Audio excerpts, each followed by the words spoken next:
राष्ट्रीय शैक्षिक अनुसंधान और प्रशिक्षण परिषद के केंद्रीय शैक्षिक प्रौद्योगिकी संस्थान द्वारा प्रस्तुत है नवीं कक्षा की हिंदी की पाठ्यपुस्तक क्षितिज में संकलित पाठ। पाठ का शीर्षक है नाना साहब की पुत्री मैना को भस्म कर दिया गया। यह चपला देवी द्वारा लिखित एक रचना है।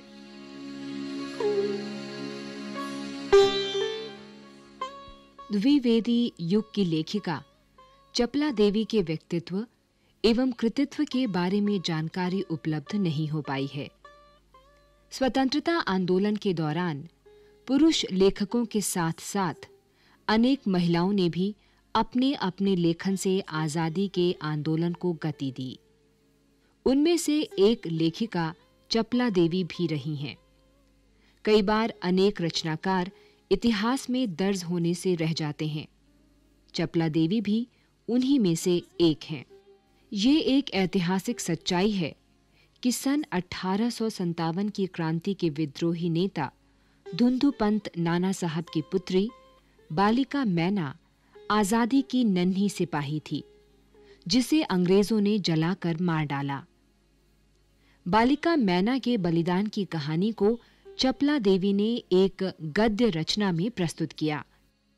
उनकी ये गद्य रचना जिस शैली में लिखी गई है, उसे हम रिपोर्टाज शैली का प्रारंभिक रूप कह सकते हैं।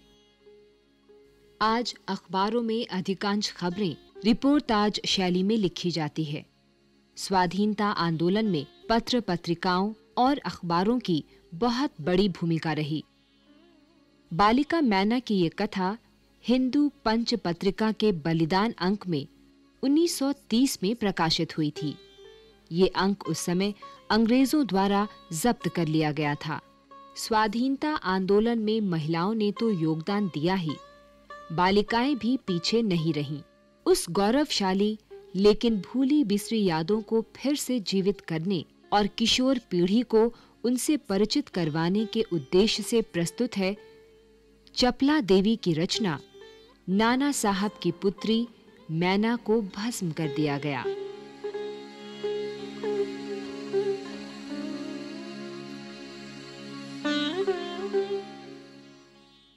सन 1857 ईस्वी के विद्रोही नेता धुंधुपंत नाना साहब कानपुर में असफल होने पर जब भागने लगे, तो वे जल्दी में अपनी पुत्री मैना को साथ न ले जा सके।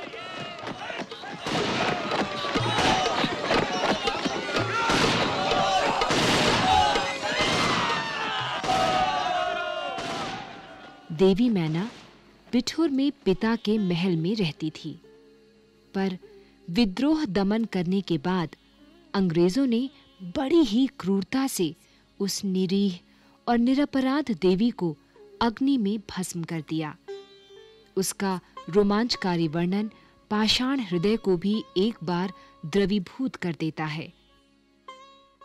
कानपुर में भीषण हत्याकांड करने के बाद अंग्रेजों का सैनिक दल बिठूर की ओर गया।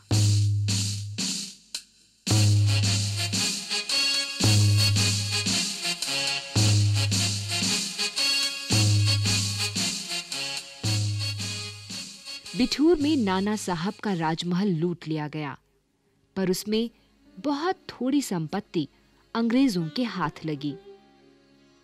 इसके बाद अंग्रेजों ने तोप के गोलों से नाना साहब का महल भस्म कर देने का निश्चय किया।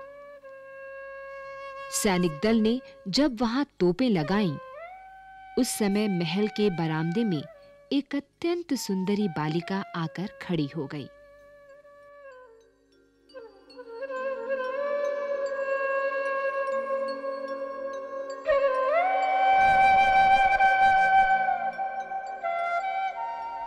उसे देखकर अंग्रेज सेनापति को बड़ा आश्चर्य हुआ, क्योंकि महल लूटने के समय वो बालिका वहां कहीं दिखाई न दी थी।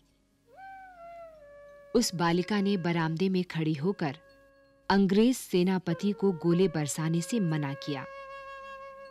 उसका करुणापूर्ण मुख और अल्पवयस देखकर सेनापति को भी उस पर कुछ दया आई। सेनापति ने उससे पूछा कि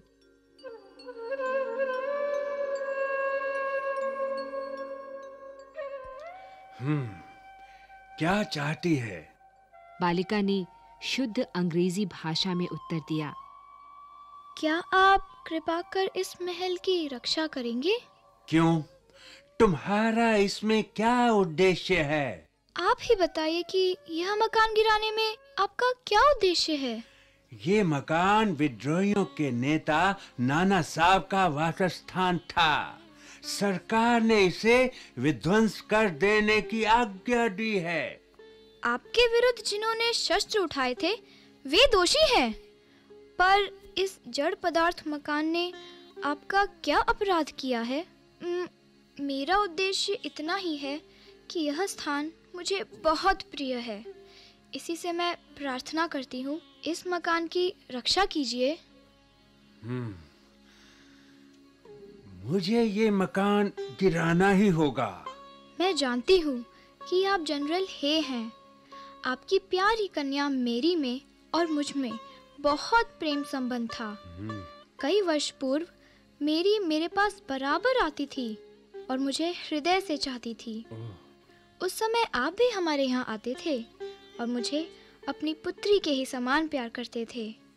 मालूम होता है कि आप वे सब बातें भूल गए हैं। मेरी की मृत्यु से मैं बहुत दुखी हुई थी। उसकी एक चिट्ठी मेरे पास अब तक है। अरे, ये तो नाना साहब की कन्या मैना है।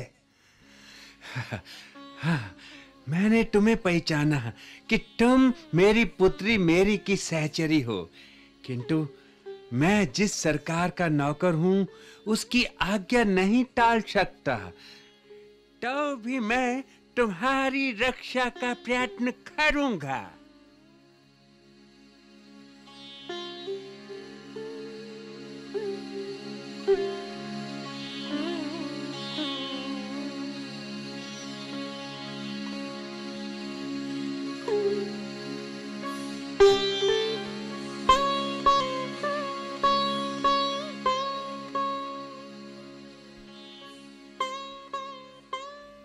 इसी समय प्रधान सेनापति जनरल आउटरम वहां आ पहुंचे और उन्होंने बिगड़कर सेनापति हे से कहा, आओ, नाना का महल अभी तक तोप से क्यों नहीं उड़ाया गया?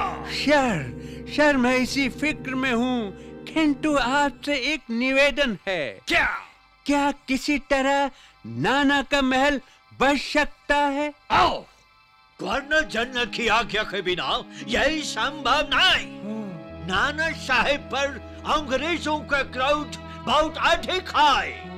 नाना के वंश या महल पर दया दिखाना असंभव है।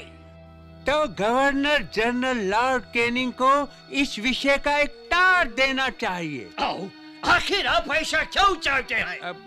हम ये महल विध्वंस किए बिना और नाना की लड़की को गिरफ्तार किए बिना नहीं छोड़ सकते। Oh, no.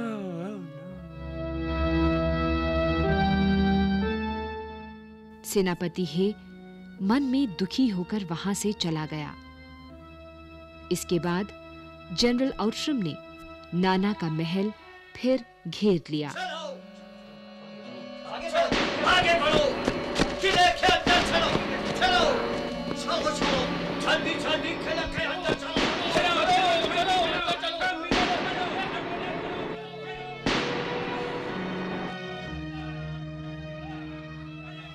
महल का फाटक तोड़कर अंग्रेज सिपाही भीतर घुस गए और मैना को खोजने लगे, किंतु आश्चर्य है कि सारे महल का कोना-कोना खोज डाला, पर मैना का पता नहीं लगा।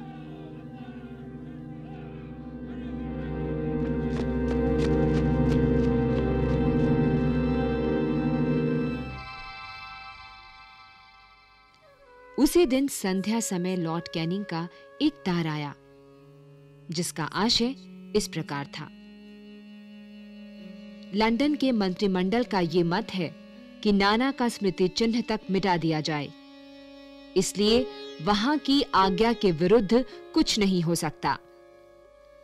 उसी क्षण क्रूर जनरल आउटरम की आज्ञा से नाना साहब के सुविशाल राजमंदिर पर तोप के गोले बरसने लगे।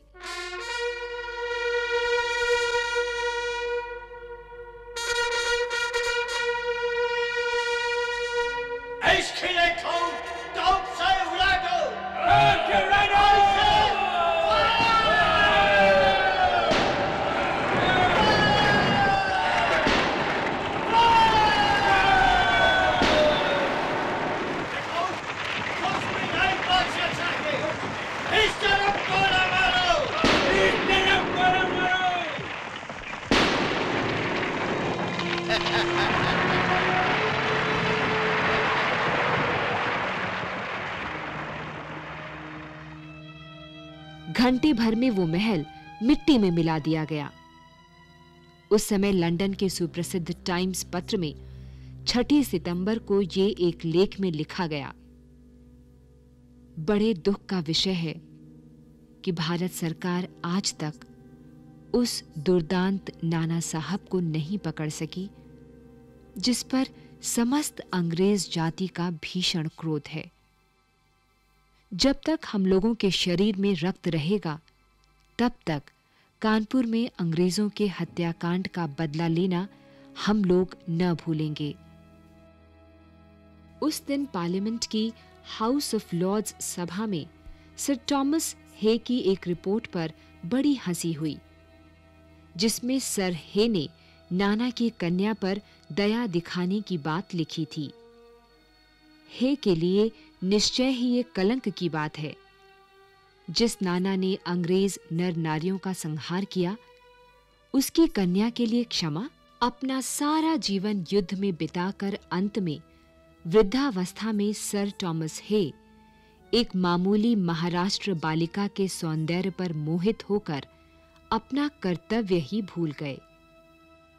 हमारे मत से नाना के पुत्र, कन्या तथा अन्य कोई भी संबंधी जहां कहीं मिले मार डाला जाए। नाना की जिस कन्या से हे का प्रेमालाप हुआ है, उसको उन्हीं के सामने फांसी पर लटका देना चाहिए।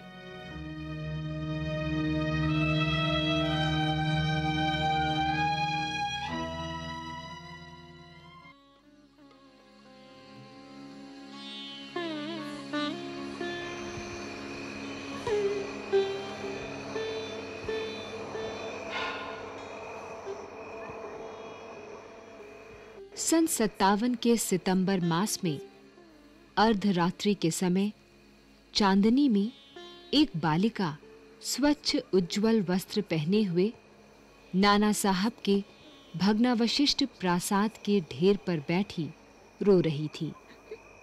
पास ही जनरल ऑटरम की सेना भी ठहरी थी।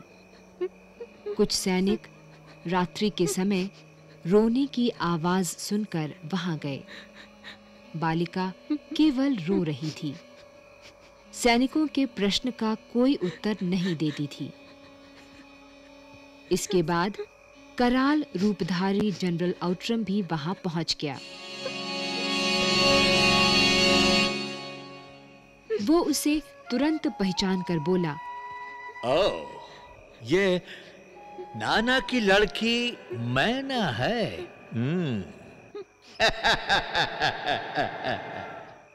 अंग्रेज सरकार की आज्ञा से मैंने तुम्हें गिरफ्तार किया। मुझे कुछ समय दीजिए जिसमें आज मैं यहाँ जी भर कर रो लूं।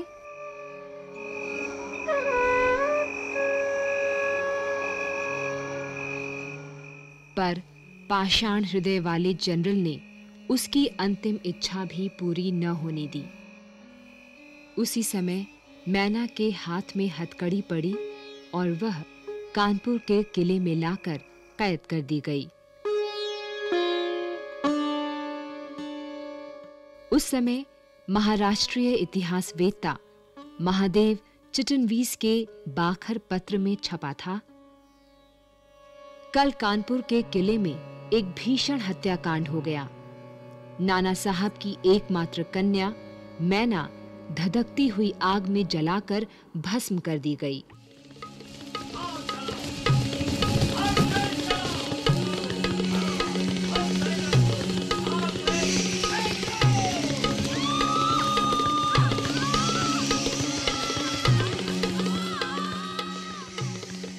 भीषण अग्नि में शांत और सरल मूर्ति उस अनुपमा बालिका को जलती देख सब ने उसे देवी समझकर प्रणाम किया।